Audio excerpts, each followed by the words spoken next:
Good morning student, good morning. Myself Kailash Chotiya. मेरा नाम कैलाश चोटिया है। जैसा कि आप बच्चों मेरे से परिचित हैं, जो रघुनाथ स्कूल जो रतनगढ़ का सबसे बेस्ट स्कूल है, सबसे अच्छा स्कूल है, सबसे फेमस स्कूल है, उसकी ओर से जो आपको घर बैठे ऑनलाइन क्लासेस का लाभ मिल रहा है, उसमें कक्षा 12 में मैं आपको राजनीति विज्ञान है वो पढ़ा रहा हूँ। अब तक हमने इस अध्याय में, पांचवा अध्याय है, उसमें राष्ट्रपति कार्य शक्तियाँ, प्रधान राष्ट्रपति का उसका निर्वाचन, उसकी सामान्य शक्तियाँ, उसकी आपातकालीन शक्तियाँ, इनका विवेचन किया था। कल हमने प्रधानमंत्री के पद और स्थिति के बारे में पढ़ा था। आज हम प्रधानमंत्री की शक्तियों के बारे में पढ़ेंगे और ये अध्याय हमारा आज समाप्त हो जाएगा। आज 10 तारीख है बच्चों, 10/9/2020 को ये हमारा पांचवा अध्याय है वो समाप्त हो जाएगा। तो हमारा जो पांचवा अध्याय है उसका अंतिम भाग है वो प्रधानमंत्री की शक्तियां और कार्यों से संबंधित है। प्रधानमंत्री की क्या क्या शक्तियां हैं, प्रधानमंत्री के क्या क्या कार्य हैं, इनसे संबंधित हमारा ये अध्याय है। तो कल हमने प्रधानमंत्री की स्थिति और उसके कार्यों का अवलोकन किया था, उसको एक बार हम पुनः फिर देखेंगे और उसके बाद में हम जो हमारा अंतिम चरण है जिसमें प्रधानमंत्री की शक्तियां और कार्यों का विवेचन दिया गया है।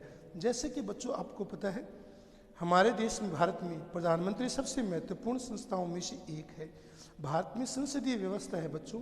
संसदीय प्रणाली के 2 स्वरूप होते हैं। एक तो आपको पता है, आपको पता है कि जो संसदीय प्रणाली है वो ब्रिटेन से ग्रहण की है, जिसमें 2 प्रकार की कार्यपालिका होती है। एक तो नाम मात्र की कार्यपालिका और एक वास्तविक कार्यपालिका।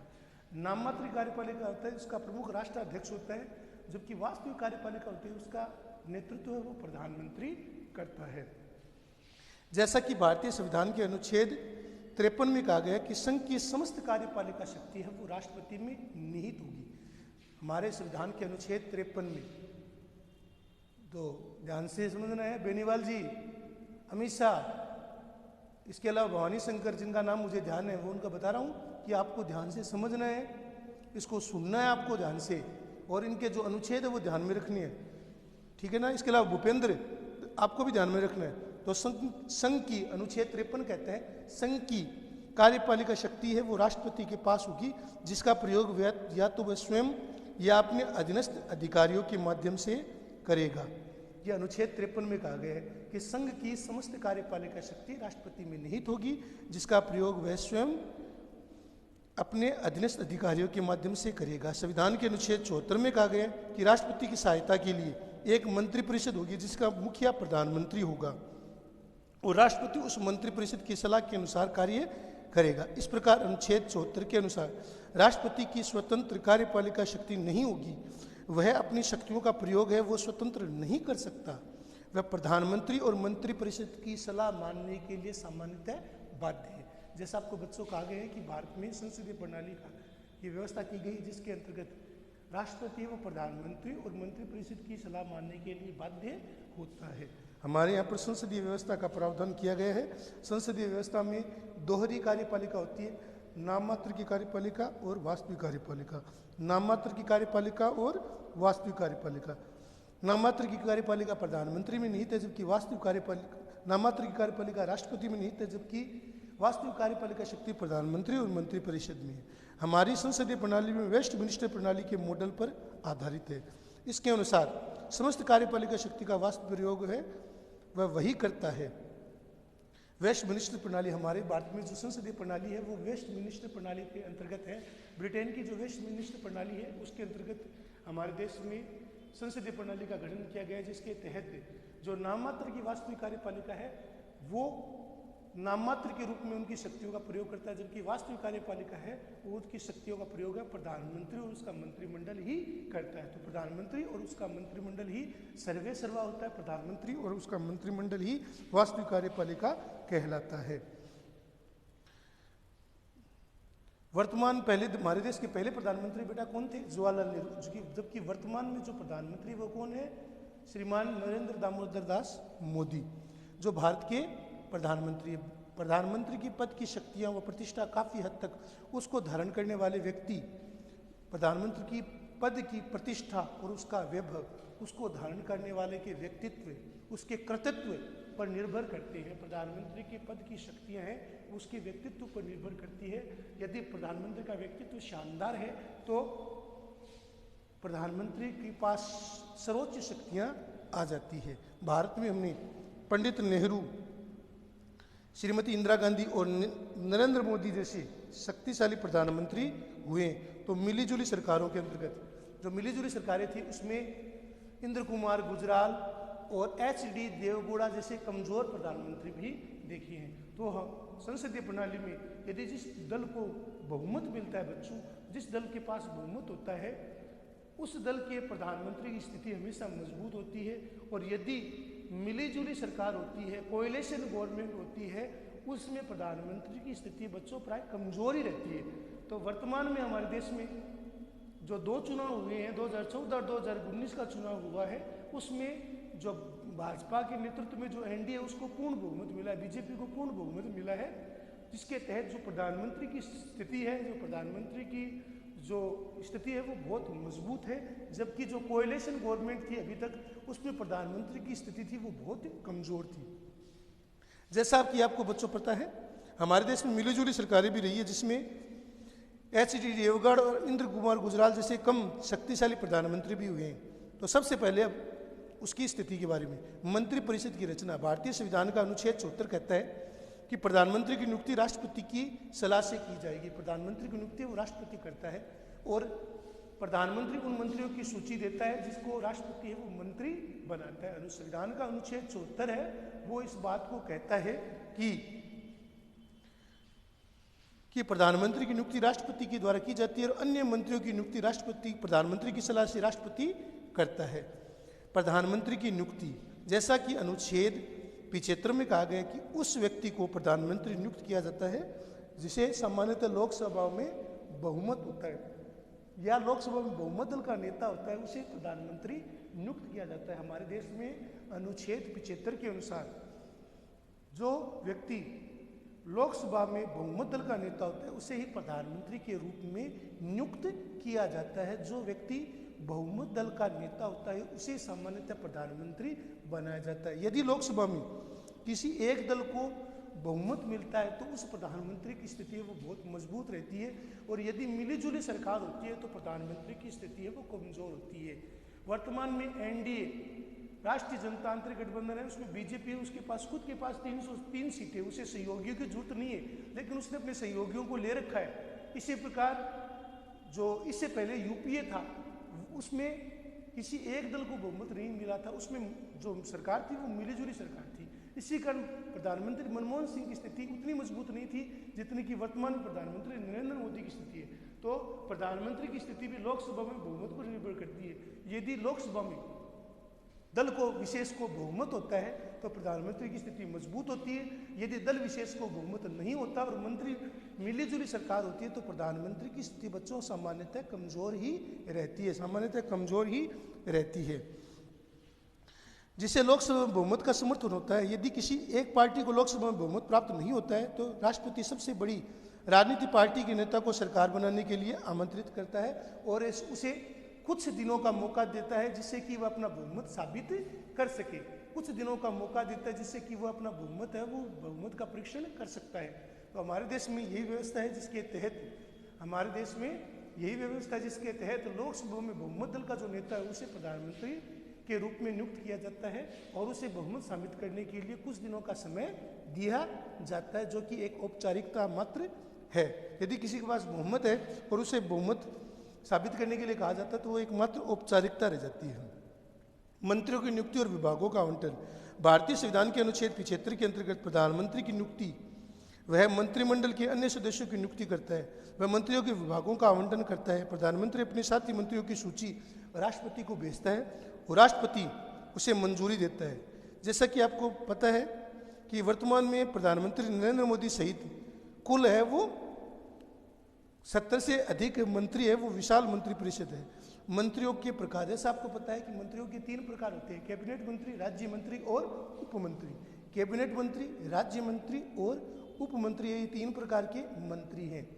जैसा कि बच्चों आपको पता है मंत्रिपरिषद का आकार 91 संविधान संशोधन 2003, जिसे 2004 में राष्ट्रपति की स्वीकृति मिली थी, के अनुसार मंत्रियों की कुल सदस्य संख्या, मंत्रियों की कुल संख्या है वो लोकसभा या विधानसभा की कुल सदस्य संख्या का 15% से अधिक नहीं हो सकता। जैसे राजस्थान की विधानसभा में सदस्यों की संख्या 200 है, तो 200 का 15% कितना हो गया?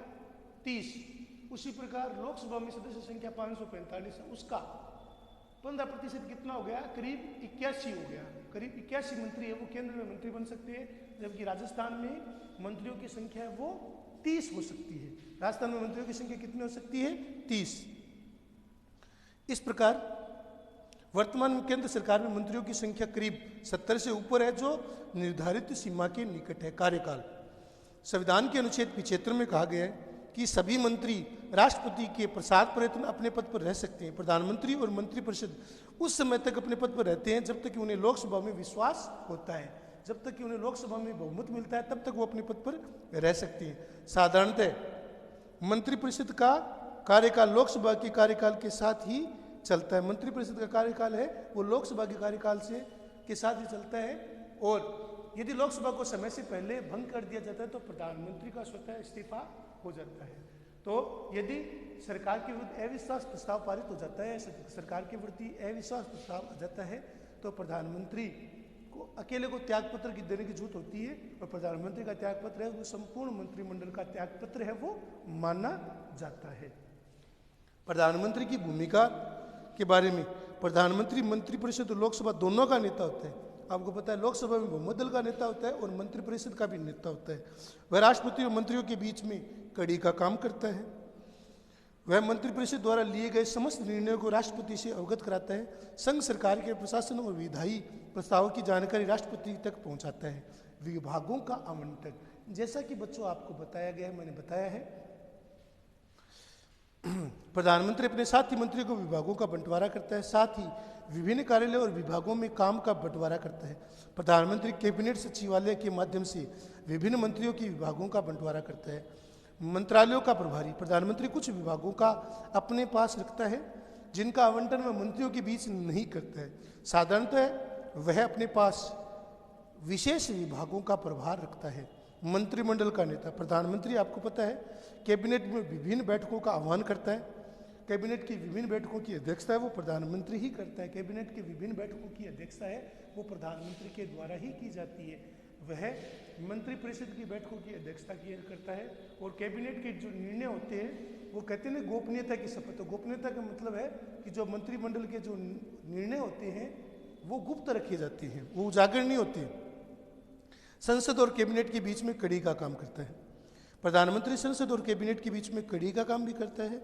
वह संसद में सरकार की तरफ से मुख्य प्रवक्ता होता है, सरकार का मुख्य प्रवक्ता होता है। वह लोकसभा में मुख्य वक्ता होता है। वह सरकार का प्रवक्ता होता है, लोकसभा में मुख्य वक्ता भी होता है।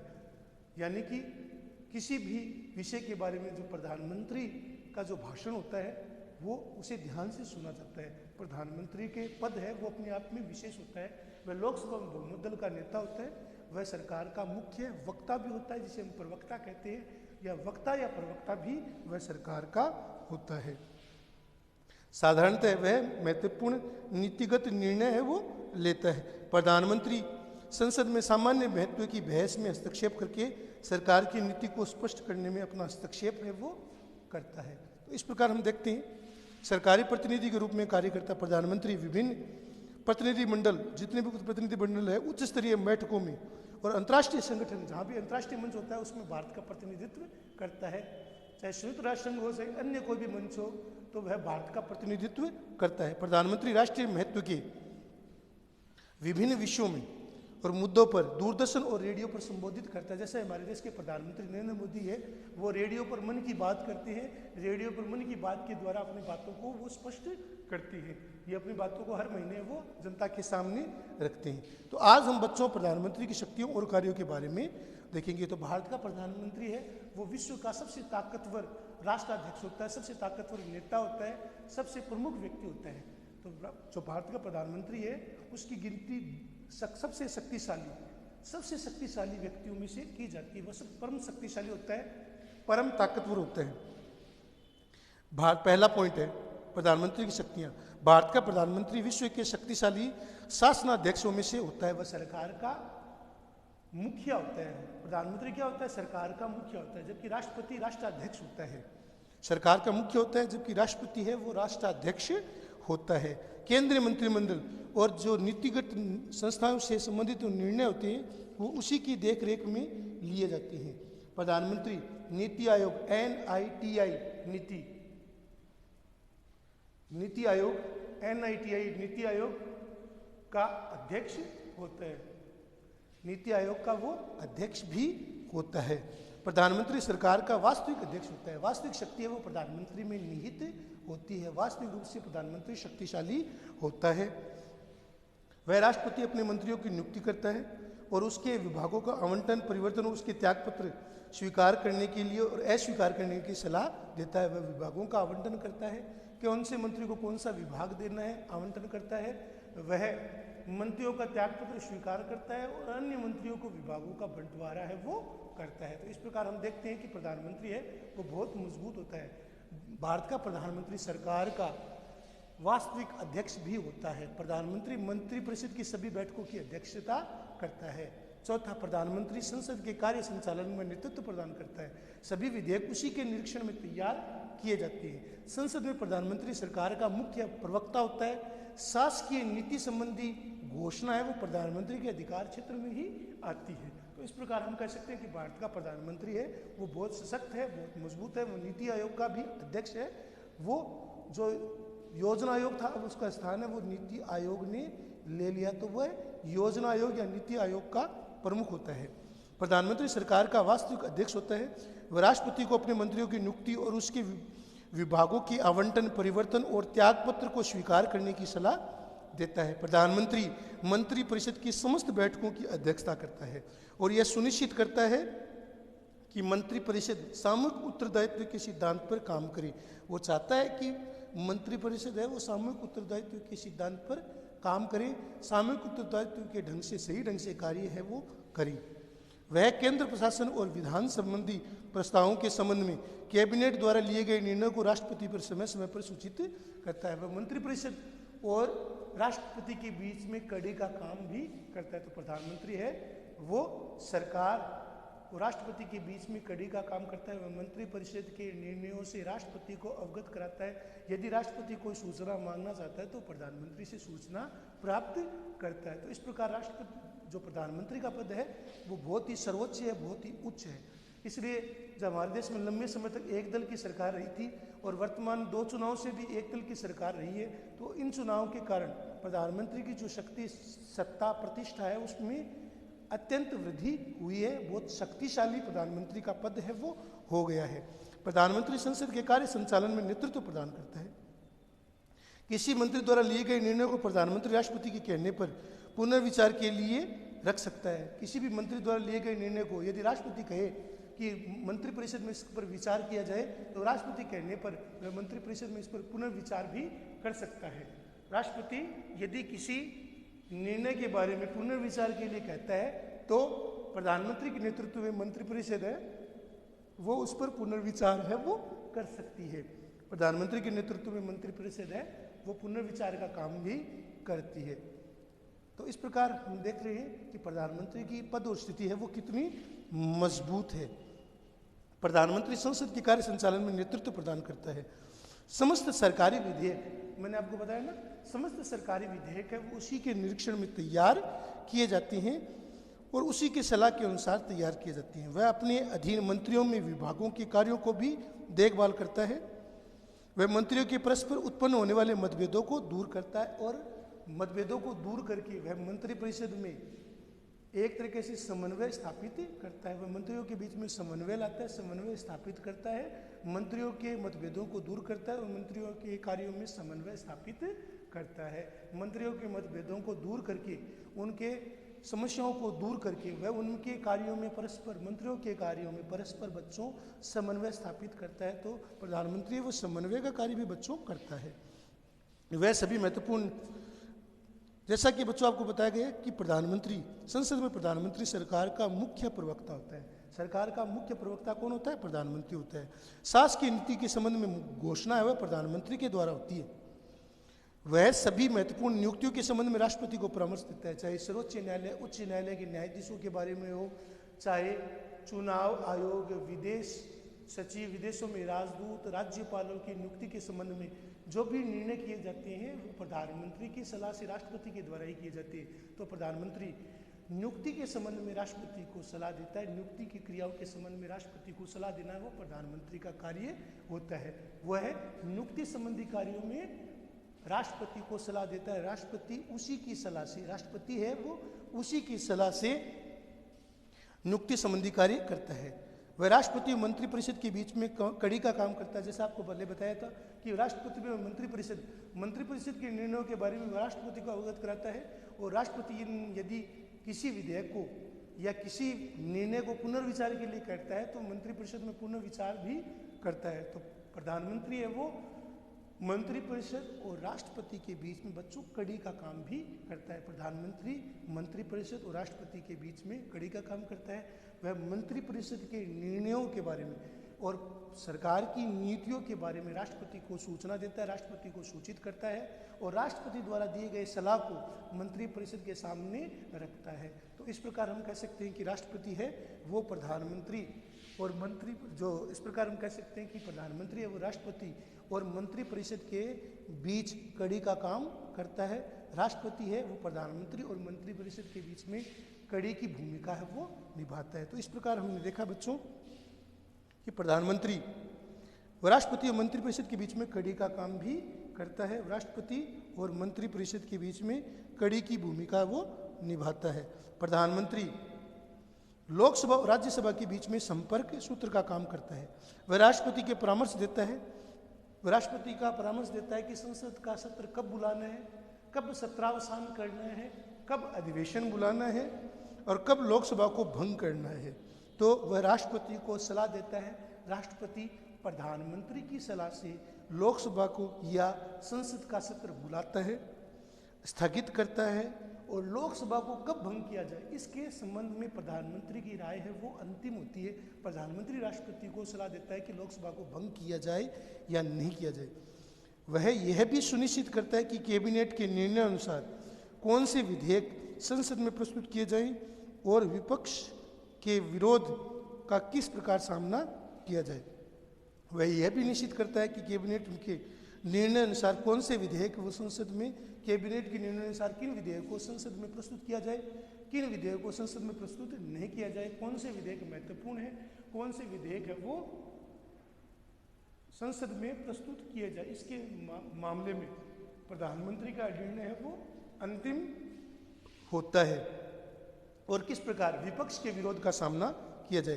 प्रधानमंत्री विदेश नीति के संबंध में महत्वपूर्ण निर्णय लेता है और विदेशों में भारत का प्रतिनिधित्व करता है। तो विदेश के संबंध में, विदेश नीति के संबंध में महत्वपूर्ण निर्णय लेता है और विदेशों में भारत का प्रतिनिधित्व भी प्रधानमंत्री करता है। तो इस प्रकार बच्चों आज हमने तो विदेशों में भारत का प्रतिनिधित्व करता है, विदेशों में भारत की बात को रखता है, वो भारतीयों को संबोधित कर सकता है। विदेशों में भारत का प्रतिनिधित्व के रूप में उसकी बहुत वैल्यू होती है, और विदेशों में जितने भी राजदूतों की नियुक्ति होती है और जितने भी विदेश मामलों से संबंधित नीतिगत निर्णय होते हैं कि कौन से देश के साथ युद्ध करना है, कौन से देश के साथ संधि करनी है, कौन से देश के साथ मैत्री करनी है, ये सारे निर्णय वो प्रधानमंत्री ही करता है। तो इस प्रकार हमने देखा कि भारत का प्रधानमंत्री सरकार का मुखिया होता है, जबकि राष्ट्रपति राष्ट्राध्यक्ष होता है।